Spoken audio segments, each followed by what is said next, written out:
Franchising is the most misunderstood and most overlooked form of entrepreneurship. We're here to educate you and help you find the entrepreneur within.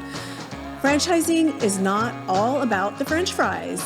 We find that individuals who are exploring business ownership tend to have a lot of misperceptions and misunderstandings about the franchise industry. So what we want to do is help prospective business owners make confident and educated decisions before moving forward or not moving forward with a business. Welcome to Unpredicted Entrepreneur. Hello and welcome to episode 20 of Unpredicted Entrepreneur. My name is Sara and this is my colleague, Roxanne. We are with FranNet of Dallas, Fort Worth, and Oklahoma. And our goal for this podcast is to be an educational resource for anyone either in business or considering going into business. And today I want to welcome our guest, Dave Sperry. Dave is the chapter chair of SCORE in Fort Worth. And if you're not familiar with SCORE mentors, you need to be. They are a very valuable resource and a free resource. The mentors actually volunteer their time to help individuals with any challenges that they might have regarding starting a business or when they're in business. So, Dave, thank you so much for joining us today. Please introduce yourself to us and tell us a little bit about your life prior to joining SCORE and becoming a mentor. Well, great. Sara, first of all, thanks for the opportunity to come and share and talk about SCORE because, we are really trying to work hard to get the word out because it is amazing how many people have never heard of us and don't realize that this resource is available to them. But, prior to my life at SCORE, which is I've only been involved with SCORE for a little over 2 years, I kind of, the list of what I didn't do is maybe shorter than what I did do, but to put it shortly, I spent about 30 years in the consumer packaged good industry. I spent about 22 years with the Campbell Soup Company, moving all over the country, including 2 years living in Plano, Texas, back in the early 80s. And then when 22 years of that, I moved on and I ran a company that was owned by Chiquita Brands in Southern California called Naked Juice. And people will go, gee, I see that now. Well, it's now owned by Pepsi. Oh, I didn't know that. and got it sold out from under me. And then Chiquita called and I went back and relocated to Cincinnati, where, believe it or not, Chiquita used to be located. And I started up a new business for them around fresh cut fruit and vegetable processing. And then, like many of your clients, 3 CEOs later, I moved on and always wanted to own my own business, but I just wasn't a good enough salesman to convince my wife that that was a good idea until finally I got her in front of a franchise broker. And the franchise broker explained the process and explained being a regional developer along with being a independent unit operator and the franchise I got involved with early on was Speed Pro Imaging and when it was just getting started. So I had the opportunity to kind of define my own territory, which is Ohio, Indiana, and Kentucky, and opened up a unit for them in Cincinnati. And when she heard about, because just like your clients, they don't realize how many franchises are out there who is a franchise, including the Dallas Cowboys, and the Texas Rangers, and what different types of involvement people could have with a franchise. And she says, okay, I think it's time for you to do this. And that's what we did. And I own and operate a studio. And what they do is wide format graphics. So things like I used to tell people we didn't know everything we do because somebody hadn't asked for it. And we wrapped cars and we did fleet graphics and posters and banners and trade show printing. But my most unique call was when I got called down to the aquarium in Cincinnati because they wanted to come up with a solution that the diver could hold up a sign underwater and say, "Will you marry me?" And it had to be legible from the front, so it needed to be white on the front with the printing. But the sharks in the tanks, and you looked at the head diver was a lady, and I go, "You get in the tank with these sharks." But anyway, and so what we did was we printed a banner that was white on the front and black on the back so it could be unrolled and the sharks wouldn't see it from the back. Oh, interesting. you know. So they would go after it if they could? Anything white. And she had an old one that had this beautifully, I mean, just Perfect bite taken perfect out of bite it? taken out of it that you look like it was done Oh with my a goodness. router, but it was done by a shark. Wow. So I did that for 10 years and then sold the unit and stayed on for another 3 years as a regional developer, selling more units and helping other folks get started. And then ended up relocating down here when our first grandchild arrived. And my wife said, we're heading back to Texas. So I was along for the ride at that point. So, Yes, honey. Right. Yeah. So something that I really picked up on, I'm sure others, caught too, consumer packaged goods, Chiquita. So all food related, corporate America. And then you went into an imaging business and made signs for underwater where that sharks was just are. one. But yeah, I like I said, we did a lot of crazy things because, people would call us and say, is there a way to do this? So what prompted you to completely, I know you mentioned kind of going through the due diligence process and finding your franchise. How did you get into this industry? What was it that was appealing to you versus the experience that you had for 30 years in consumer packaged goods? Well, I followed a plan that I actually, a lot of the mentors that I currently have are people looking at franchises. And I always tell them, I said, if you really do it the right way, you would do it. And I didn't know it was the right way, and I was stumbling around the dark, but I had all my list of requirements. More importantly, I had my list of what I didn't want to do, which I always tell people maybe is more important than what you want to do. So what did you not want to do? I'm curious. I didn't want to do, I wanted to try to be B2B because the hours were better. I didn't want to be in the restaurant business. I didn't want to be in a business that had tons of employees because it was just, like herding cats. And I was looking for something that, frankly, what really finally sold me on the one I did was when I did all my research, I really enjoyed the end users of that business. The business owners? The business owners that and the companies and the big companies that we were targeting to sell. So I always tell people I didn't have any preconceived notion what the widget was going to be, okay? And franchises, I'm kind of preaching to the choir here, but they'll teach you how to, the graphics, okay? And everything you need to know about that. As long as it meets what you're looking for, they'll teach you that. And they're looking at you as a candidate as someone that fits their candidate profile. So in the case of us, the number one thing that made successful owners in our system, we were, former senior level executives, I like to call them recovering corporate refugees, who would follow a plan, but enjoyed and were good at building long-term relationships with clients. That was really over time, that's really what Speed Pro zeroed in on, and I think they still do. Well, and that's an important thing that you bring up is, because Sara and I say this all the time to our clients is the franchisors are not looking for specific industry experience. They're looking for skill sets, right? And they're also not looking for the graphic artist that's going to be creating. They're looking for people that know how to run businesses. Yeah, and we hired graphic artists. Right. We hired those skills. I would have people in my office, printers would be running, and they'd be interested in buying a franchise. And they would come in after we'd give them a tour of the place, and they'd sit down and they'd go, now you're telling me you didn't know anything about printing when, you started this, or graphics. And I said, well, I knew two things. I vaguely remember what I was taught in my junior high school print shop with one of those printers that you put your hand in and out of.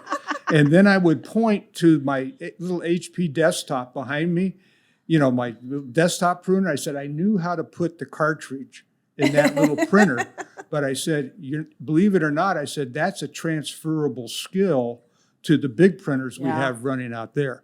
bet. That's wonderful. So another thing that you mentioned that was positive to you about owning a business versus what your career was in corporate America was being able to stay put because your wife, y'all were in Cincinnati, correct? And you decided that you really liked Cincinnati and you were kind of over traveling, correct? Yeah, we had like 9 corporate moves in our life. You know you've moved a lot when you use the same husband and wife truck driver with the same van lines 5 times in a row. Oh my! And when you on the 5th one, the president is in town and wants to take you to lunch.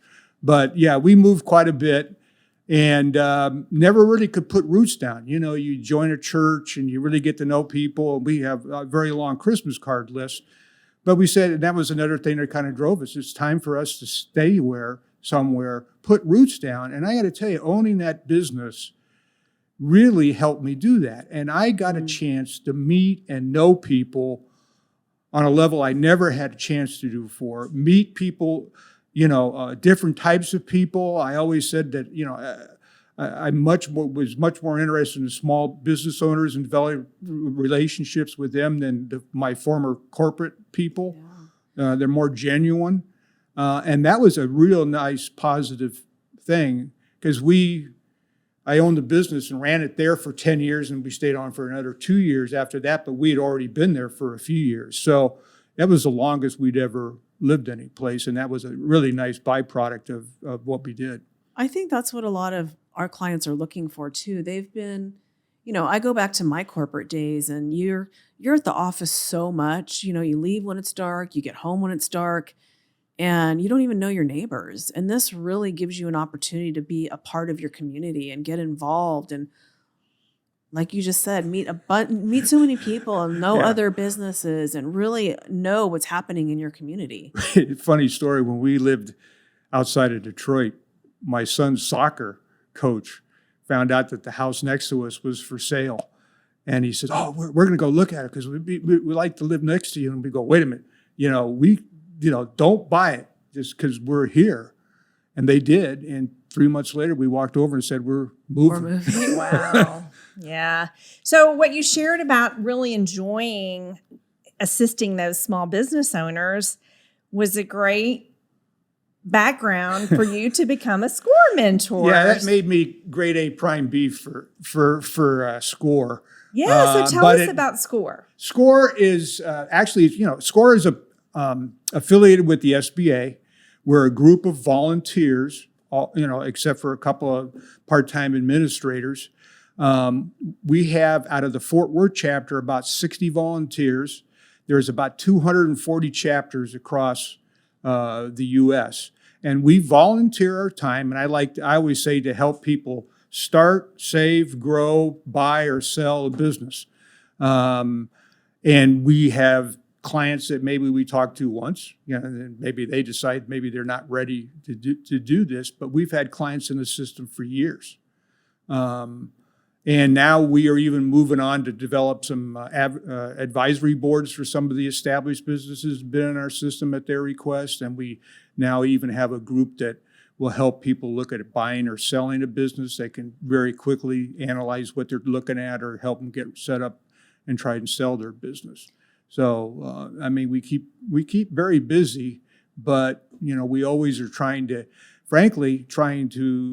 encourage, get more mentees, but even more important, more volunteers. And people that want to volunteer for us can volunteer in numerous ways. There's really 4 different ways. They can be just a pure volunteer. I haven't really figured out how that works yet, or they can, or they can be a mentor, or like Sara, like you, they can be a workshop presenter, or they can be a subject matter expert, like attorneys and CPAs, and maybe they don't mentor, but maybe we have clients that we have a mentor with that at one point in the process, we bring in a co-mentor or a subject matter expert to help them with a specific subject. That in a nutshell is what we do. And that's what I love so much. You mentioned subject matter experts and 60 volunteers in Fort Worth. There's also a SCORE Dallas office that has a wide variety of volunteers. And there's such a wealth of knowledge among these mentors. They used to all be retired, but some are still employed now. And they come from various backgrounds. And so when somebody contacts SCORE and says, I need help with X, you're able to pair them with a mentor with that background or experience. And then you also have co-mentoring, which I guess you were kind of referencing there with other experts in different areas. So that to me is just such a benefit to anybody really needing help, either getting started or once they're in and they're stuck, to kind of take it to the next level. Yeah, you said stuck, and it's kind of funny because I think you've seen this when people have a business, and particularly when they're starting with nothing. They're starting from scratch. They're not, taking over an existing business. Businesses grow like this. They grow and they plateau. It's when they plateau that we kind of come in and help them change a few things. Then they'll grow again, plateau. Maybe we get another call from them. At least that's the way my business grew. It plateaued. I added a new piece of equipment or made some changes, grew, plateaued, grew. I mean, that's kind of typical. Yeah, and a lot of people don't realize that cycle or those phases. So I guess that explains why you said you've had some that you've mentored for many, many years because they take your advice, they go in, things improve, they don't need you, and then something else changes and they call back, what have you, and then they call back. They put the bat signal up and we come running, That's great. It's great to be able to do that. So what kind of qualities, you said you're also looking to build your mentors, your group of mentors. What kind of experience or qualities, if somebody's listening to this, are you looking for? Well, I mean, we're looking for people with all kinds of experience. Like Sara mentioned, I would say probably right now, when SCORE started out, it was almost all retired people, kind of by design. And it's not that way anymore. I would say probably almost half of our volunteers are still working. They still have businesses. And now we're talking about big pushes for what they call One SCORE. And we do have an improved ability now to reach out. If we don't have particular expertise, we can even reach out to other chapters and get that expertise. And part of that is driven by the fact that, a couple of years ago when I started, like all your sessions were live. I mean, they came to you and you met face to face. Well, pandemic has changed that paradigm. And now that we're doing more things on Zoom and then eventually maybe a live one or whatever, it's easier for us to reach out further locations away and get maybe some real specific expertise that we have. We have one of our mentors been with us for years, and his expertise is restaurants, particularly food trucks. I don't need to tell you how many people in the United States are interested in opening a food truck. I can imagine. And he has tons of clients and is very, very busy. He's working all over the country then? Yeah, he'll get client requests from across the country, and it's easier for clients to reach out and look at databases across the country. Yeah. And then we can, they can come to us or come to that specific mentor, regardless of where they're located. Well, and give our listeners an idea of the types of workshops that are offered. It's kind of across the board. I mean, there's some that you would predict, like how to write a business plan. Somebody from QuickBooks comes in and explains to them how to navigate and get their company set up in QuickBooks. Some of those things you would say are pretty obvious. Marketing, social media, subjects, those types of things. I put on a couple workshops. One of the workshops I wrote and put on is transitioning. I forget the official name of it, but I used to call it, from corporate to owner, working harder and loving it. Yeah. And I put on another one about, business networking, because in a B2B business, particularly, networking and business networking is critical to building your business. So, Absolutely. but, international business development, should you be a sole proprietor, an LLC, a C Corp, those types of things. Do you offer any types of assessments if somebody's thinking about being a business owner? Do you have any type of assessments that you give someone that We don't have I know what you're talking about, and we don't have those. But it's when you're talking to a mentor or I'm talking to a client, and you guys can probably see it too. You can kind of tell just from the years of experience if they've got the entrepreneurial gene, or if it's really in their DNA. Right. And I always used to say, because particularly in franchises, when people would call me and their questions were trying to validate reasons not to do things, then they weren't a fit.